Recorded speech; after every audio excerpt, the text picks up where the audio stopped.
আসসালামু আলাইকুম। সবচাইতে কম খরচে বানিয়ে দেখাচ্ছি বার্গার, তবে স্বাদে কম হবে না।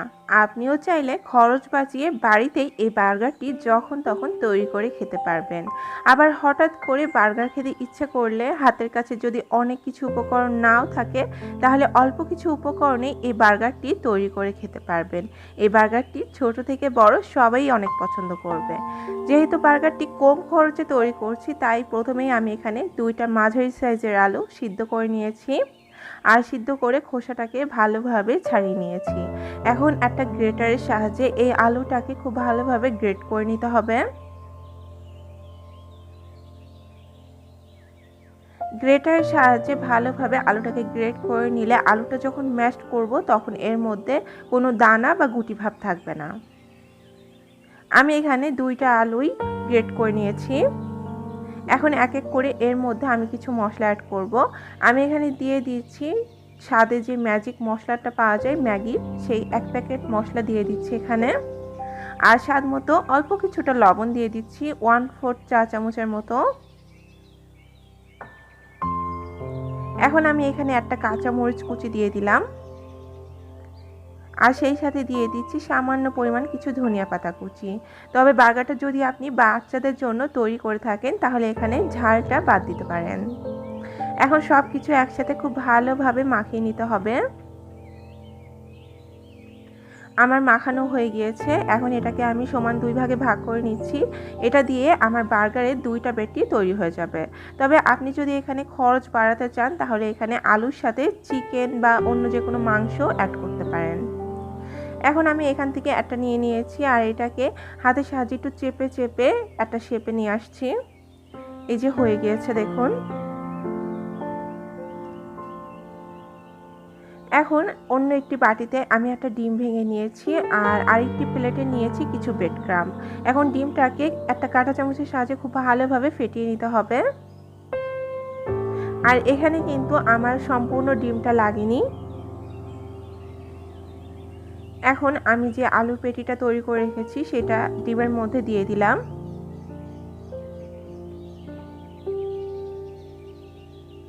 ডিমের মধ্যে ভালোভাবে এপিট ওপিট কোট করে নিয়ে তারপর এটাকে ব্রেড ক্রাম্পে দিয়ে দিচ্ছি আর ব্রেড ক্রাম্পটাকেও খুব ভালোভাবে আলুর পেটির গায়ে মাখিয়ে নিতে হবে। আমি এটাকে একবারের জন্য কোট করে নিচ্ছি, তবে আপনারা চাইলে 2বারও এটাকে ব্রেড ক্রাম্পে গড়িয়ে নিতে পারেন। এই তো হয়ে গিয়েছে। একইভাবে আমি বাকি পেটিটাও রেডি করে নিয়েছি আর তারপর চুলায় তেল গরম করতে বসিয়ে দিয়েছি। তেলটা যখন গরম হয়ে গিয়েছে তখন আমি এর মধ্যে বার্গারের পেটিটা দিয়ে দিচ্ছি। এখন এটাকে উল্টে পাল্টে ভেজে নিতে হবে।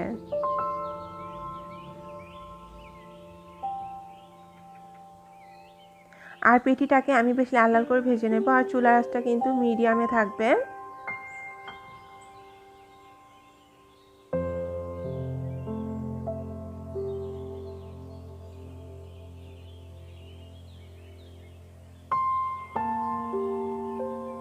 এই পর্যায়ে আমার কিন্তু বার্গারের যে পেটিটা সেটা কিন্তু রেডি হয়ে গিয়েছে আর সুন্দর একটা কালার চলে এসেছে। এখন এটাকে তেল ঝরিয়ে উঠিয়ে নিচ্ছি। আর এটাকে কিন্তু লো ফ্লেমে বেশি সময় নিয়ে ভাজার কোনো প্রয়োজন নেই, কারণ আলুটা আমাদের আগে থেকেই সিদ্ধ করা। এখন বার্গারটা তৈরি করার জন্য বার্গারের যে বানটা লাগবে আমি এখানে সেটা নিয়ে নিয়েছি। এটা কিন্তু 10 টাকার প্যাকেট আর এখানে কিন্তু 2টা বার্গার বান রয়েছে। এখান থেকে কিন্তু 2টা তৈরি করা যাবে। যেহেতু এখানে খরচ বাঁচানোর কথা এসেছে তাই আমি এখানে 10 টাকার বানগুলোই নিয়ে নিয়েছি। আর বানগুলোকে কিন্তু আমি মাঝখান থেকে কেটে নিয়েছি, দেখতে পাচ্ছেন। একটা ছুরির সাহায্যে এভাবে মাঝখান থেকে 2 ভাগ করে নিতে হবে। এরপর আবারও চুলায় একটি প্যান বসিয়ে দিয়েছি আর তাতে কিছুটা অয়েল ব্রাশ করে দিয়েছি। এরপর এই বার্গার বানগুলো আমি একটু তেলের মধ্যে ছেঁকে নেব।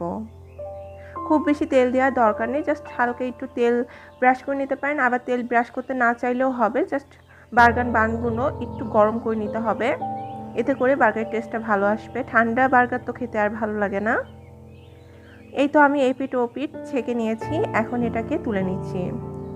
এখন বার্গারের যে নিচের অংশটা সেটা প্রথমে দিয়ে দিলাম আর আমি এখানে যেই 5 টাকা দামে মিনি প্যাকেট সস পাওয়া যায় সেই সস নিয়ে নিয়েছি। যেহেতু আজকে 15 টাকার বার্গার তৈরি করে দেখাচ্ছি, তাই আমি এখানে মিনি প্যাকেটের সসই ব্যবহার করেছি, আর বেশি কিছু ব্যবহার করছি না। জাস্ট এক স্লাইস করে টমেটো এবং পেঁয়াজ দিয়ে দিয়েছি, তার উপরে বার্গারের পেটিটা দিয়ে দিচ্ছি, আবারও একটি টমেটো এবং পেঁয়াজ দিয়ে দিচ্ছি। এর উপরে আরও কিছুটা আমি টমেটো সস দিয়ে দিচ্ছি, এতে করে কিন্তু খেতে ভালো লাগবে।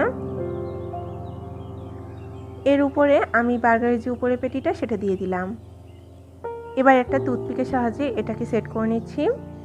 ব্যাস, আমাদের বার্গার কিন্তু রেডি হয়ে গিয়েছে। একইভাবে আমি 2টা বার্গার তৈরি করে নিয়েছি, আর বার্গারটার লুকটা কিন্তু অনেক সুন্দর এসেছে এবং দেখতে কিন্তু অনেক বেশি লোভনীয় হয়েছে। আপনারা অবশ্যই বাসায় ট্রাই করে দেখবেন, আর ভালো লাগলে আমার ভিডিওটিতে একটা লাইক দিয়ে দেবেন এবং চ্যানেলটি সাবস্ক্রাইব করে পাশেই থাকবেন। আজ তাহলে এখানেই বিদায় নিচ্ছি। আগামীকাল আবার নতুন কোনো রেসিপি নিয়ে হাজির হব। সেই পর্যন্ত সাথেই থাকুন। আল্লাহ হাফেজ।